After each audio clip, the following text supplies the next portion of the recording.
Boom, boom, boom, boom, Mr. Stevie's.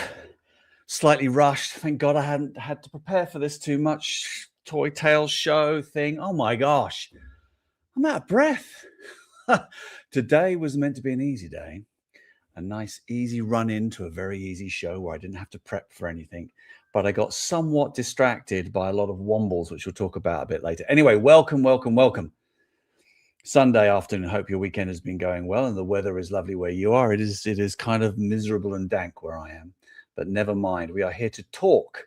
This is a let's do some toy talking episode of Mr. Stevie's Tall Toy Tales, which theoretically is meant to be easy for me. I don't need to prepare. I don't need to film and edit, which takes a long time. I love doing it, but it does take quite a while. This is really up to you to decide what we talk about. I put some questions out on my Instagram.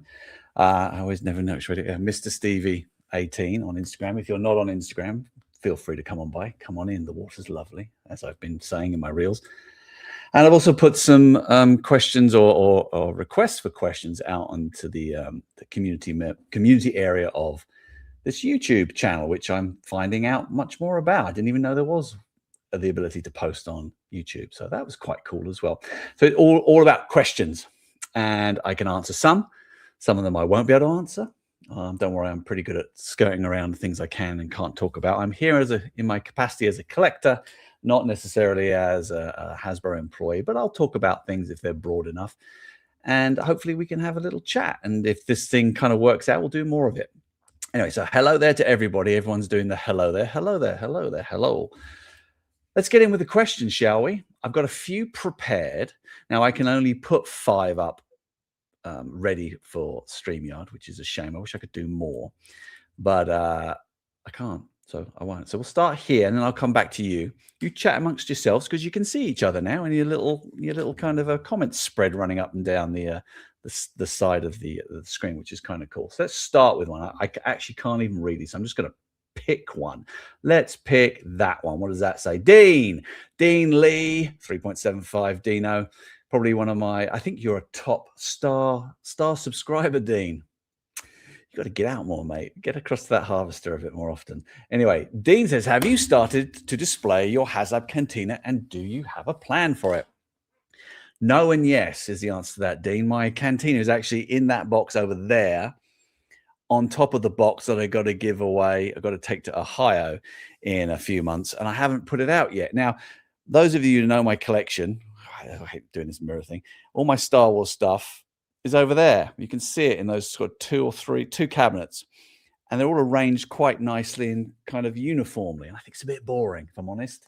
So what I'm going to do eventually is I'm going to get into that, and I'm going to mix it up. What I want to do, Dean, is I want to break down my Cantina because we made it modular. As you know, I like the bar and a couple of alcoves, and I want to put Cantina people and Tatooine people within it. I want to create like little environments, like I did with my Indiana Jones. If you can see just over there, Indiana Jones. I've got the Well of Souls, and I've got it's more of an environment rather than just a display of Star Wars figures. I got pieces that I think I want to use. I got this. I think it's made by Marx. This is like late 60s or something, or mid 60s. I got that's a great kind of Jawa sand people kind of environment, or maybe I'll spray it white and I'll use it as my Hoth environment because I've got the Cantina, which might be my Tatooine environment. You can see what I mean. I want to do that. I've also got things like I got some custom stuff. My mate Lee in the UK, like he's got a little bit of a custom Death Star platform going on. I've also got like the droid factory, which I can use as well. So I want to actually start laying it out a little bit more environmentally rather than just display, which I think is a bit boring. I've been doing that for 30 years and I'm finally a bit bored with that. So that's what I'm going to be doing with mine, Dean. What else? Next question. Let's jump. Again, I can't see. What's this one? Can you explain, Mustafa Mando, can you explain what makes certain figures more expensive to produce than others? This I can talk about. It's broad enough for me to kind of talk about. It basically falls into one loosest area. Mustafa Mando, I don't know what your real name is. I'll call you Bob. Bob, what it falls into is really kind of labor. Putting an action figure together takes labor. Labor being people or even sort of mechanical operations. It's something that needs doing, as it were. And the things that make action figures generally more expensive is the more actions or doing things you need to do to put that action figure together and to create that action figure. So, for example, let's grab an action figure. All right, we'll grab I Love You 3000 here. We'll grab Iron Man here. So if you look at Iron Man, he's probably got about 28 pieces of articulation. So there's 28 things that need putting together, or 28 actions to kind of put together. So the knee, I've got to put the knee in, and then I've got to put the shin together, and then I've got to put the foot in. And it's whether it's all people or it's a mechanical action, it's still a thing to do. So the more things to do on an action figure is really kind of what makes it more expensive. So you can see that if I've got a 5-point articulated figure, I may have a front and a back torso that I put a head, left arm, right leg, left leg, and I put it together. So the action of 1, 2, 3, 4, 5, stick 6 is 6 things to assembly. So that's assemble. That's 6 labor actions to assemble it. This one might be 20 odd. Remember? Boom, boom. Got to put all that together. And each action of labor costs whatever it costs. A cent. We'll say a cent. So that adds up. So the more articulation equals the more things to do to put the figure together equals more cost or more expensive. Equally, deco. Now, deco, there's different ways you can do it. You can mold in a color, which means there is no deco application. And a deco application is when you put a bit of paint onto a figure, either with a brush, either with a tampo, which is like almost like a rubber. It's like a rubber nipple, if I can say it the best way, that kind of has a bit of ink on it that goes, takes the ink and tampo printing, or even spray mask. Now, what a spray mask is it's like a metal clamp that clamps over a figure and leaves a hole in the metal to the certain shape that you're looking for, and you spray it. It's a very clean way of getting a very particular mark. So the deco makes things more expensive, and the number of times you have to do things for deco. So, for example, I'm not going to count deco on this, but it's like you can see it's probably molded in mostly red. The knees are molded in pink, but like that white heart, that'll be a clamp. Psst, that's one thing. That costs one thing. On the face, you probably got the eyes, maybe one thing, maybe two. The mouth. There may be some things where people are painting, going every time it's touched or an action is done to apply paint is a doing thing, which equals a cost. So things that have a lot of articulation cost more. Things that have a lot of deco cost more. So it's like Boba Fett, for example, is a very expensive figure because every one of those little pieces of camo and the little panels and things has to be a thing that has to be done, equals labor. Someone has to do it, or a mechanical action has to happen, which is still a part of the process. So that makes things more expensive. Things like tooling makes things more expensive. So if you've got complex, I don't have a figure like that now. So if, say, for example, Iron Man had a load of straps and other bits and pieces or things coming out that were very complex and intricate, that makes the tooling more intricate as well. Now, the tooling is the steel. It's huge bits of steel that we carve into to kind of shoot plastic into to create a hand or a knee element, and all the pieces that go in are all injection molded into steel, and each of those tools has to be made, and tooling is very expensive. So if you've got a very intricate one with lots of different greebly bits, those tools can get pretty complicated and pretty expensive. And that's really the setup cost. So you've got to remember there is a cost to set up to be able to make the figure, which is all the tooling. And then once you've got it all set up, which is a big investment, you then what's called the unit cost, which is how much does it cost to make each one of these in terms of injecting the plastic, putting them together with labor, putting on the deco, and then shipping it. So whilst tooling isn't necessarily counted against the cost of each unit, it's still accounted for to invest to make something. So something can be expensive to make. So like, again, a 5-point articulated figure amount of tooling is by no way the same as the barge. Very different. So that creates expense, and that has to be accounted for as well. So that is the whistle-stop tour of like what makes things more expensive. It really is mostly the labor. Like the plastic to a certain extent, but like sort of the weight of plastic, like a 6-inch and a 3 3/4 inch figure, there's more plastic, so it's a little bit different, but it's mostly nowadays the labor because as you've heard me say, like labor and freight, labor in particular has gone up in the world. Like, the long gone are the days where you could get really, really cheap labor to make these things. Rightly so, people are asking for more cost and payment to make things. That's just the way of the world. So there you go. That's the answer to that one. Does that make sense? I have no idea. So next one. Toy Fast. If you don't follow Toy Fast on Instagram, please do. They are pretty witty. I like a bit of wit. Toy Fast is pretty funny. So if you could switch scales on any line, past or present, which one, what scale? I wanted to spend more time on this question because this one fascinates me, and I may come back to this with maybe its own excuse me, maybe it's with its own toy tales. That would be pretty good. A sort of a what if version of Toy Tales where we kind of take different lines and switch up the scales and see what that would give us. But anyway, I got 2 answers for you very quickly on this one, Toy Fast. The first one is a little bit bittersweet. Here's one I would swap. 7-inch, 6-inch, 7-inch super articulated Tron figures. I would love those in 3 3/4 inch. I tried it, didn't quite hit, but I would still love 3 3/4 inch Tron. The other one I was thinking of, I was looking through my collection, and while I love these sort of, I don't know, what is this, 5.5-inch, maybe 6-inch, just about Thundercats figures because they've got all the features and stuff. My one works, so the eyes still light up, by the way. And I look at this and I was like, yeah, Thundercats is cool. I liked Thundercats. I would have loved Thundercats in 3 3/4 inch. And I know I'm a bit of a 3 3/4 inch aficionado. It's just what I grew up with. I don't dislike 6-inch or any other scales, but I am a sucker for 3 3/4 inch. But I think I would have loved to have seen Thundercats in 3 3/4 inch.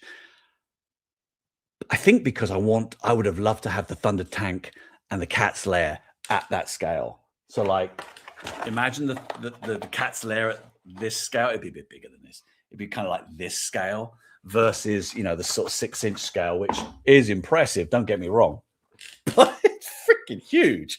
It's massive. It's massive. And I think the Thunder Tank would have been really good at 3 3/4 inch scale. And didn't they have like a jet? What was that? Thunder Claw? I want to say Thunder Claw or Hover Claw or something. But I think Thundercats would have been pretty wicked in 3 3/4 inch. And I have a feeling I'm kind of tracking myself.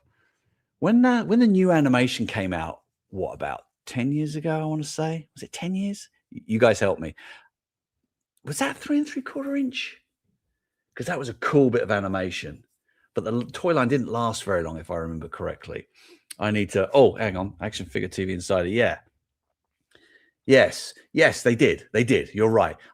They don't do vehicles though, right? I wish they would get into vehicles. I got to ring up Super 7 and kind of say, hey, come on, get into vehicles. But I would have loved to have one with some articulation and kind of realistic looking. But anyway, that's the answer to that one, Toy Fast. What else we got? Done that one. I can't remember what I've got. Creating the environments or dioramas to display my figures, which is almost as much, I'm struggling to read this, as much fun as collecting now for me. How important is it for collectors, and how are toy companies making the most of this potential? This is interesting. I'm thinking about this a lot at the moment. I think you'll find on one of my polls on my Instagram, I was asking about, do you spend more or less or about the same? And I think a lot of people came in with less. And what I'm hearing is there's a lot more intentionality. It's my watchword of the month, probably of the next 6 months, to be honest with you, in terms of choosing what to buy, choosing the figures that I buy and collect and display. I got a pretty reasonably sized display here, and I've kind of finished with a lot of them. But as I explained earlier, actually, this is a great segue. With my Star Wars ones, I've got all my Star Wars figures. I really have all of them. I think actually a Vinyl Cape Joe I haven't got because I don't trust repros. But it's, what do I do with them? What do I do? So like, I've had them like that for 30 odd years. And I'm like, you know what? I should start putting them in environments. So the whole diorama piece is an interesting way for you to curate your collection. You may have all the figures now done, but now I want to arrange them and display them in different ways. So the whole diorama or display piece is interesting. The way I've got, you can see my signs up there from D. Blake's Makes, from fabulous. Check them out on Instagram as well. They kind of create these displays. So different ways to display and sign and dioramas and collector pieces. And with the advent, sounds like it's brand new, of like 3D printing and molding. I've been molding and stuff. Like, you can kind of create your own, and I think it's really important. Now, as a collector, I think that's really cool. It's really interesting of a way to expand and curate and swap over your collection. But as a business, I don't know what that means yet. I mean, it's interesting. It's like, should we do more display things than figures? Like, have we reached our maximum on figures? I don't think we have, but we're doing that. Take, for example, Black Series, with the Mustafar, Obi-Wan and Anakin, and I got to remember what we've announced. What we haven't announced, Luke and Vader on the Bespin, on the sort of weather vane areas, like little, we call them vignettes, so little vignettes. So we're starting to explore that at 6-inch, and certainly with 3 3/4 inch, obviously world building, modular play sets we started to introduce. That was a great sort of innovation, as it were. It's like, here's a play set, but you can buy multiples and you can kind of expand it. So great for hallways and outsides and streets of Tatooine and all that kind of stuff. So I think it is important, and I think it's going to be more important as people curate their collections rather than just simply expand them. You want to mix it up because, right, we get joy from it. What else we got here? It's a double one. So this one sort of somewhat interlinked. When did it become acceptable to be a toy collector? Wasn't 20 years ago, but more so now. And then linked into it is this sort of emotional connection at toys collecting because of my childhood, because of the memories. What could the future of toy collecting when this generation seems to be less and less playing with toys? This is an interesting one. This keeps me up at night. I'm not gonna lie. It's like, I'm 52 years old, 53 in 6 weeks, and I lived through the 70s, 80s, and a little bit of the 90s in terms of my toys. All right, and those toys in those eras were very tactile. They were physical artifacts, and it was physical play, and it was rash and bash, and it was display. It was throw them out the windows, make little zip lines. Every one of you made a zip line from your bedroom window down to the garden. I know you did. And so now that I'm older and I pine after those beautiful times as a child, it is very obvious how I recapture all of that. I go and get the things. I go and buy the artifacts. Those artifacts are physical and people exchange them. As we step down and go down a generation. Now, remember, generational gaps are usually marked in 15-year jumps. So I've got friends who are 35 who are like big into the Turtles and sort of late 80s, early 90s. And then you go down, my son Sam, he's 22. He's starting to get nostalgia. Slight early shoots, nothing big, of things like Crazy Bones, Match Attacks, a little bit of Phineas and Ferb, Cars, Pixar cars, and Ben 10. So I think Ben 10 will be a next resurgence. I think we'll see a new Ben 10 era. So that's early 2000s of like toys, because it was still toys then. You go down a little bit step from that generation, though. We're now moving into something different. We're moving more into video games, and when you look at the Gen A, Gen Zs, or I say Gen Z, Gen A's, their nostalgia when they hit 30, which is usually the prime time when people get really nostalgic because you have disposable income, you can do something about it, and you realize that your 20s are gone, you're kind of getting old, and it's a little not as good as you thought it was going to be. Those people are going to be like Minecraft and YouTube and Sidemen and all this sort of more digital stuff, and like Nintendo and things. And we had, my generation, we had NES, we had Super Nintendo, Mega Drive, but it was in conjunction with physical stuff. What does that look like? What does that look like when they're in 15, 20 years time, when they're being nostalgic and rebuying? What are they buying? How are they capturing the nostalgia if it's digital? Is it all just digital? Is it just emulators on their phones? Or do they want artifacts? Because they haven't experienced as many artifacts. And I only see that getting less artifactual, if that's the word. I have this opinion where it's like, I think preschool will stay very toyetic because the parents are buying it and they're in charge, and they're still of a generation where artifacts were important to them. And then there's the kids sort of come out of that when they sit sort of 5, 6, and they're kind of more into video games and sports and iPads and digital stuff.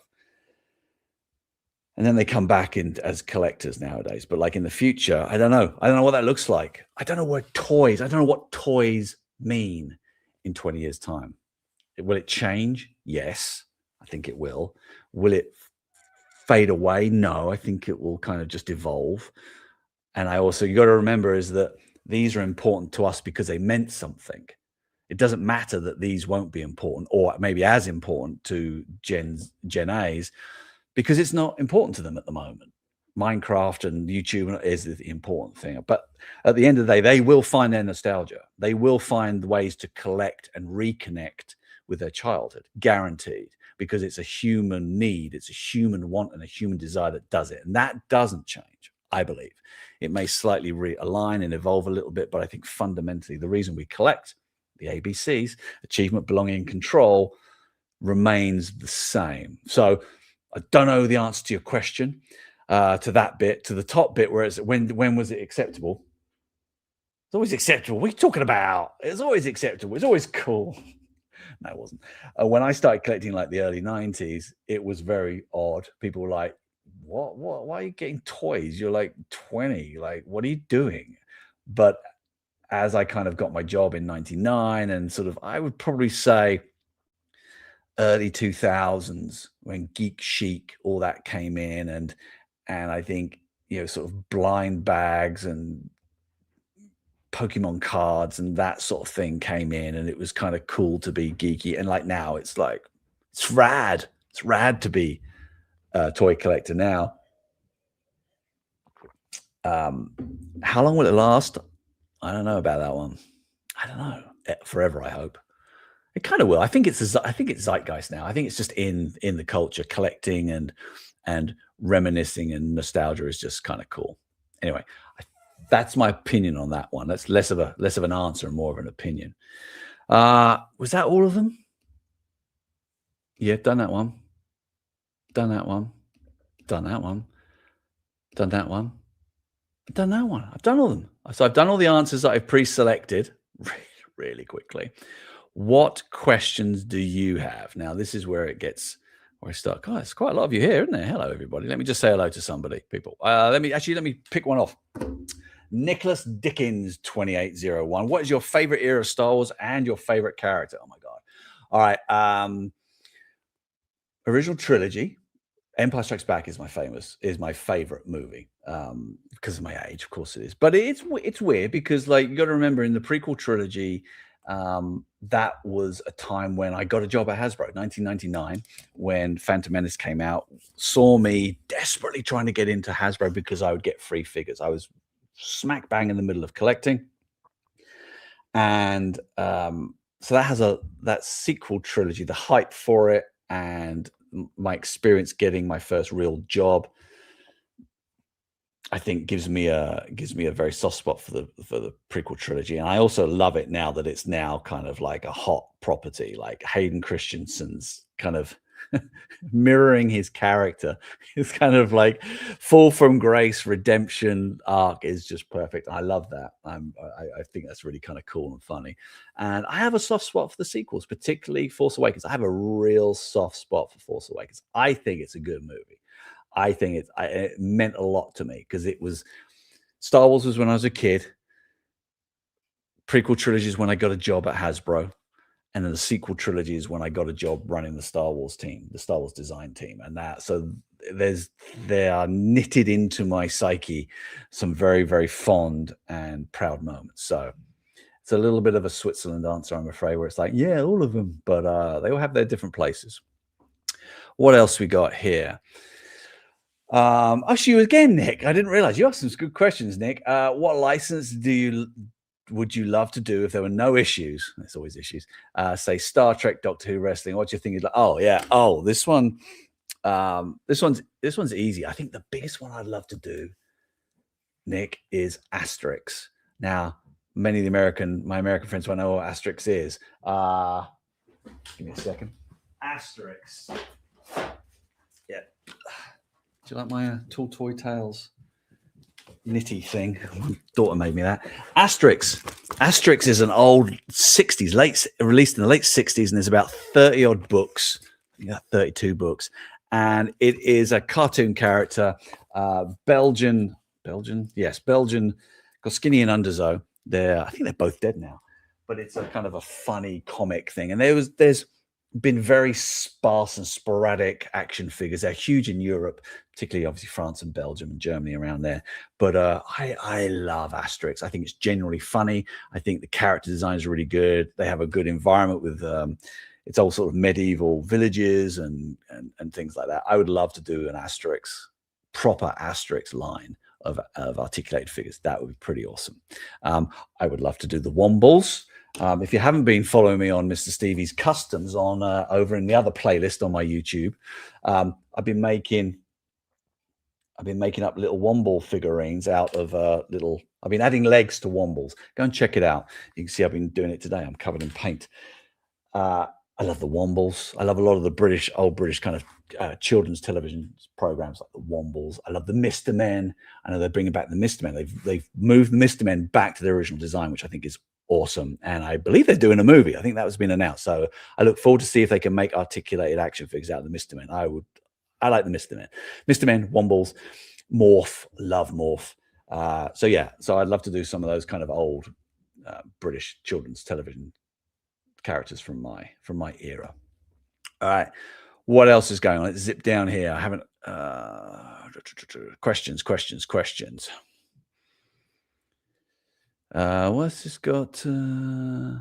Yeah. Okay, let's ask this one. But the tooling for I Love You 3000 has already been paid for. Yeah, it has.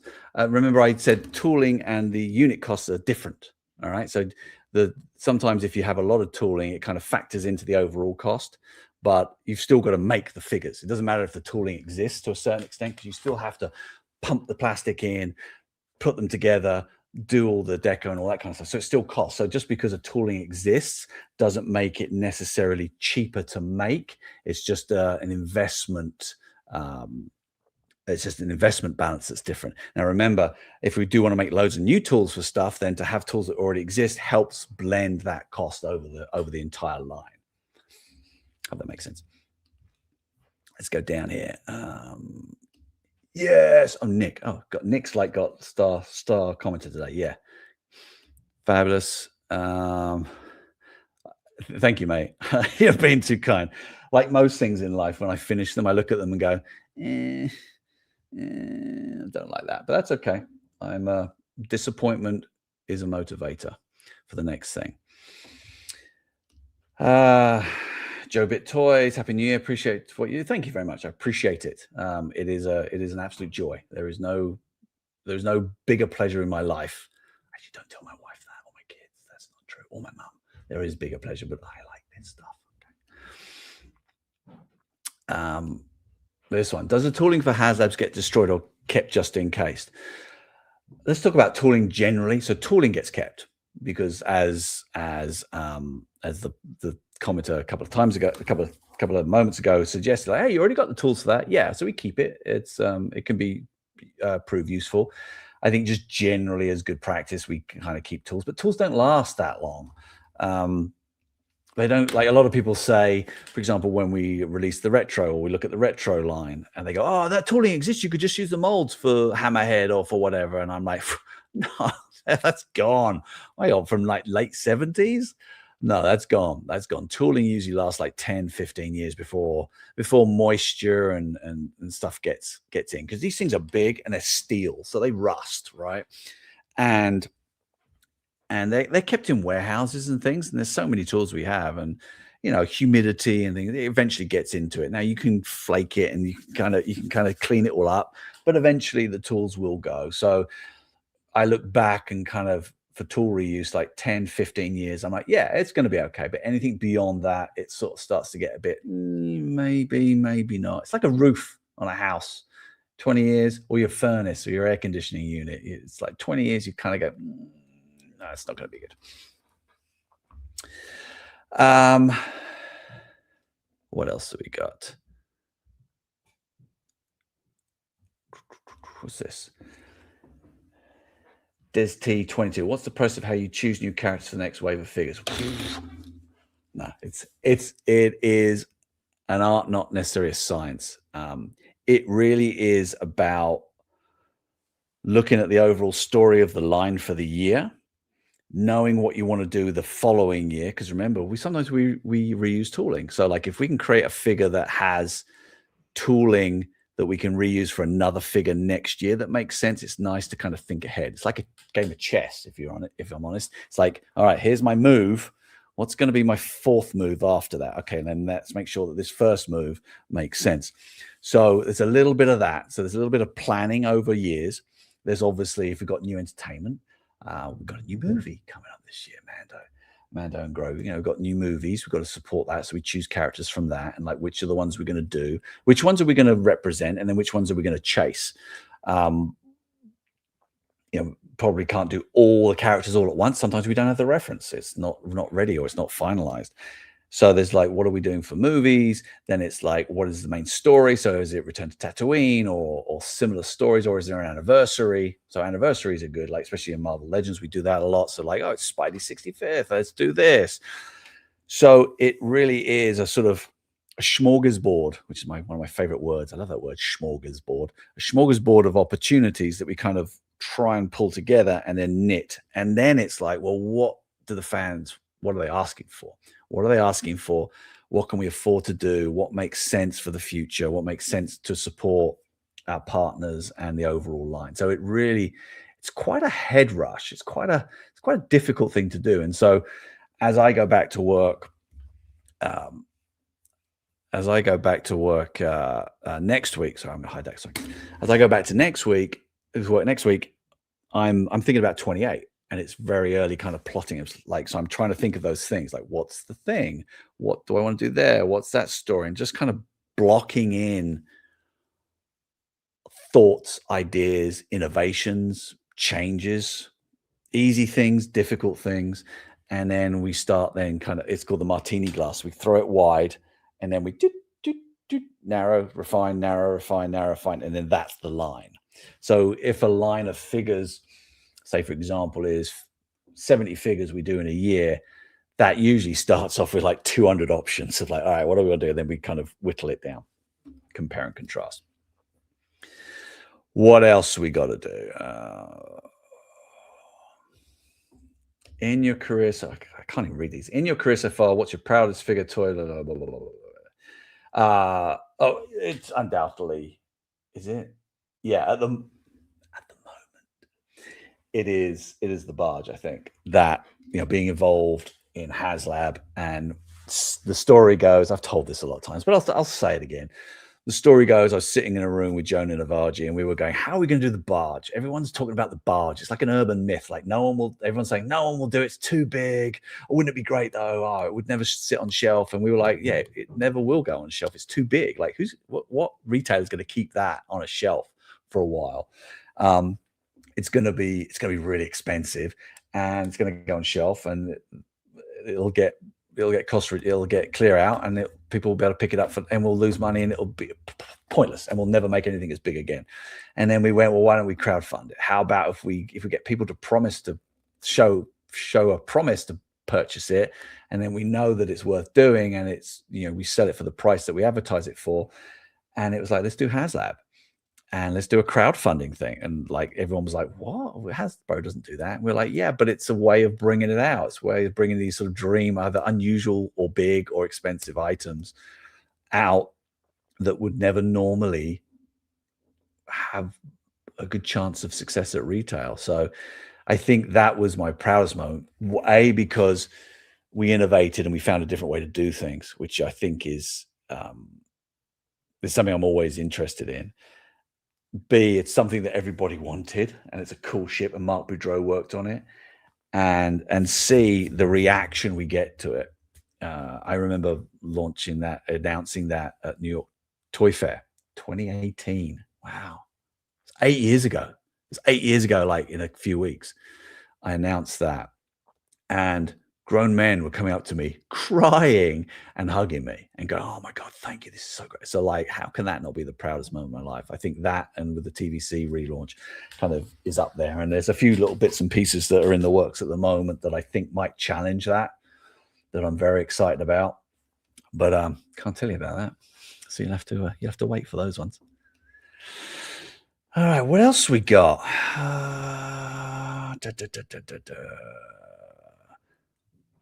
No, I'm gonna answer one of these questions here. This one. Retro Hammerhead is not planned. There you go. But don't worry, there's some other wicked things coming in the immediate future. There you go. There's a scoop, because everyone's thinking it is, and no. You'll find out. Probably find out pretty soon. What else we got?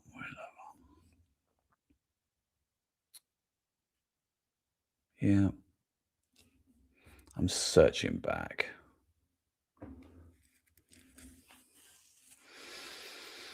Oh, dead air. There we go. Sorry, I got so many questions. It's so difficult to kind of do. I got to find a better way of doing this.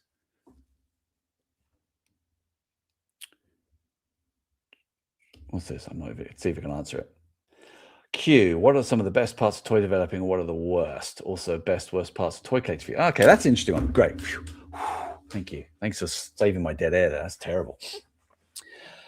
Best parts of toy developing.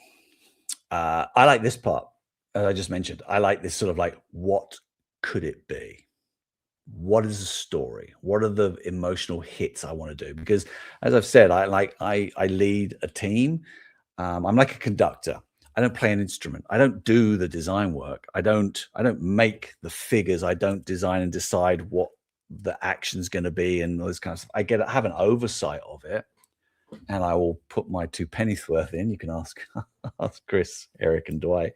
Not often. Sometimes I do, but this part is kind of my part. It's this sort of forward thinking. What can we do? What can we achieve? What's the story? What are the strategies? What's the vision? I like this idea of visioning, and because visioning can be anything. I can look at anywhere. So this part of the year is really exciting for me, because I come in and I just go, what could it be?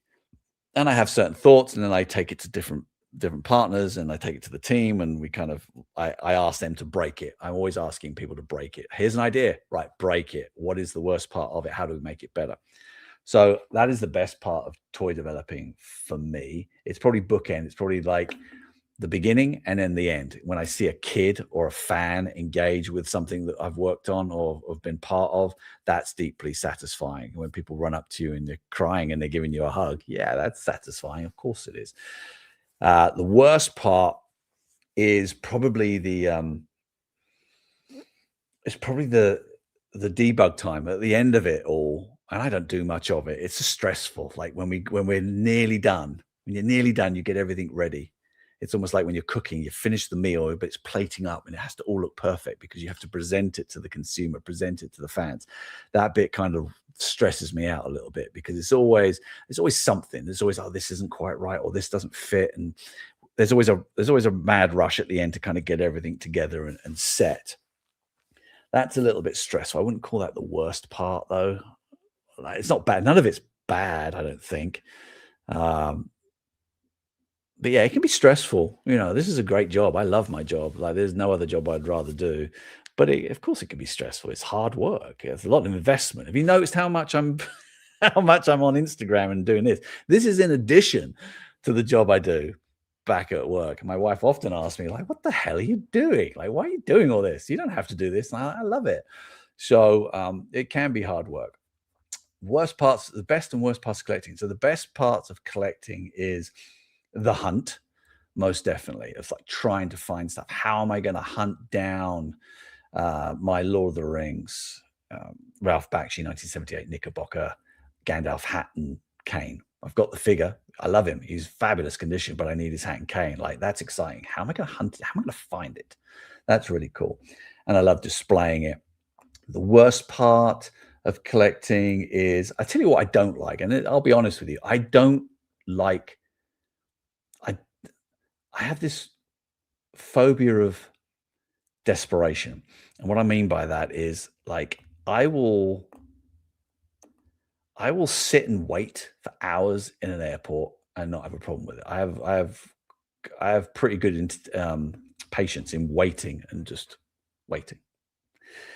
I don't like rushing for things. I don't like the mad scramble to get something. Like, I look at those Black Friday videos where people are like busting down the doors and running in trying to get stuff. That is not me. I cannot do that. I find that repulsive is a strong word, not against the people, but I can't do it. I just don't like the feeling of that. Desperate. I hate desperation. I hate seeing people desperate. I hate seeing animals desperate and in trouble. It just makes me cold.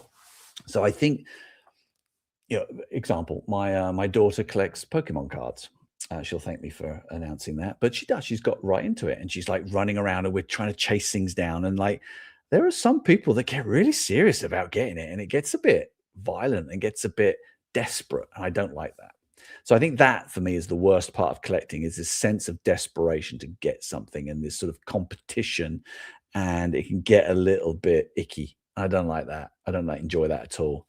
So I would rather wait and get something calmly and meaningfully than sort of rush for it. And people are different. People are different. Some people like that. Some people like the thrill and the adrenaline of the hunt and of the scramble for it. And that's fine. That's okay for them. But that's not me. Can't do that. What is the oldest toy in your collection? Oh, that's easy. I've shown you this loads of time before, but I'll show it to all my new members, my new subscribers. The oldest thing in my collection is very it's not very stupendous. It's not very amazing. It's a blue dog. It's my blue dog. I had this blue dog when I was 2. I was living in Canada, and I got it in. I remember it. I probably don't remember it. I remember the photos. It came in a red Christmas stocking, holiday stocking, with a load of other animals. And even as a kid, I remember thinking, dogs aren't blue. And I was just fascinated by it. I've kept it forever and ever and ever. And what I used to do is I used to chew its tail.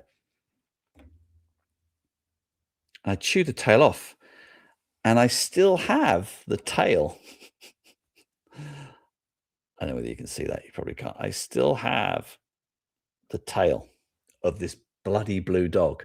So this dog will be 51 years old in a couple of weeks. Actually, no, 50, maybe. I can't remember whether it was into my second birthday at Christmas, or I was 2 and then it was the Christmas afterwards because it was at Christmas. But that's like over 50 years old. So that is my oldest toy in the collection, I think. Actually, you know what? That's the oldest one I own. Now, does that mean it's the oldest one? Because no, it probably isn't. I'm trying to think. So was that the oldest? No, it probably isn't actually. Actually, I'm going to reread your question, Monsters Go Home. It's like, so I've got some toys that were older than me. I mean, that's my own toy that I had when I was that age. So I've got some older toys, like, for example,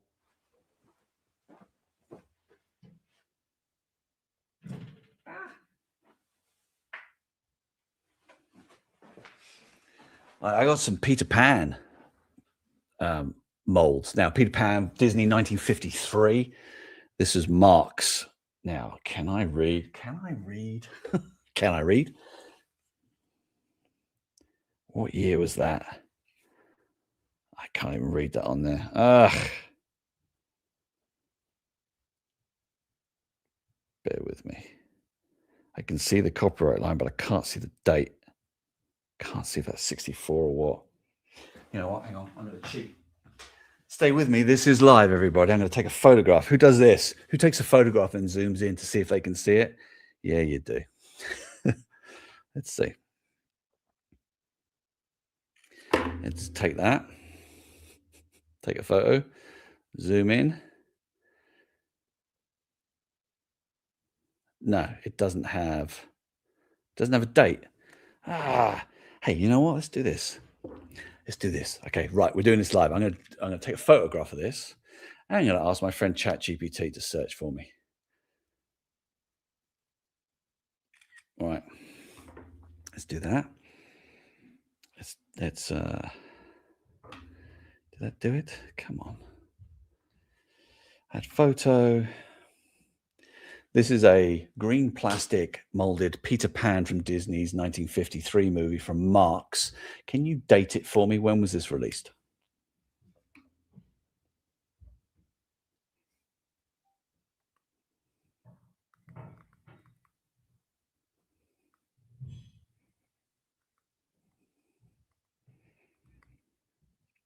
Sorry, they don't like the English accent. All right, we'll let that find out. Anyway, so that's probably my oldest one. That might be in late 50s. 1953, 1956. Yeah, mid 50s. All right, so that's probably my oldest one. 1950, let's say 1956. Let's say that, 1956. So what is that, 70 years old? Yeah, 70 years old. That's my oldest toy. Took a while, didn't it? Bloody hell. Anyway, thank you for the question. That's a good question. What else we got? We got like 45 minutes we've been doing, so I'm probably going to end up soon. Yeah, it is pretty good. Nick, you envious even the flaws that your details are level. I'm envious of your even flaws. Oh yeah, I guess they are, aren't they?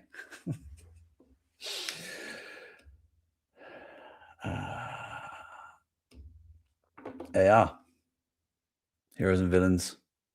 That's the same age as your dad. I hope your dad is still with us, because this is still with me. Anyway, so listen, I think we're going to wrap that up on that. If I didn't get your questions, I'm sorry. Please put questions into the comments below for later date, because I kind of like this. It's a nice, easy one for me. I don't know whether it's interesting to you because it's not all prepared and kind of with presentations and things. It's a little bit kind of loosey-goosey, but I kind of like it. I kind of like it. So yeah, so if you've got more questions, put them into the chat below, into the comments below, I should say. And if you're interested in Wombles and finding out how I make these, go across and check out my Mr. Stevie's Customs. I'm doing a lot more on YouTube at the moment, trying to kind of organize it and do playlists and stuff. So I'd appreciate it if you're here and you haven't subscribed already, please subscribe or like and subscribe and do all that kind of stuff. So my YouTube algorithm goes haywire and I become an overnight sensation. It's not why I do it. And please make sure you follow Mr. Stevie 18. But most important of all, have a wonderful evening. If you've got any more hours of your day left, and back to work tomorrow. Hope you have a good week, and I'll see you soon. I plan on getting into my Richard Scarry. Is it scary or scary? I don't know what it is. I always say scary, but I think it's scary. Richard Scarry episode, which I'll be doing. I've got a box to open over there, and I've got all my stuff over there, and I've got some history lessons on all about busy town and planes and trucks and things that go and all that kind of stuff. So anyway, have a great weekend. Have a great week. Thank you for being here. Subscribe, spread the word, get your friends in. We'll do this again. Put in questions below. And most importantly of all, as you all know and love, bugger off.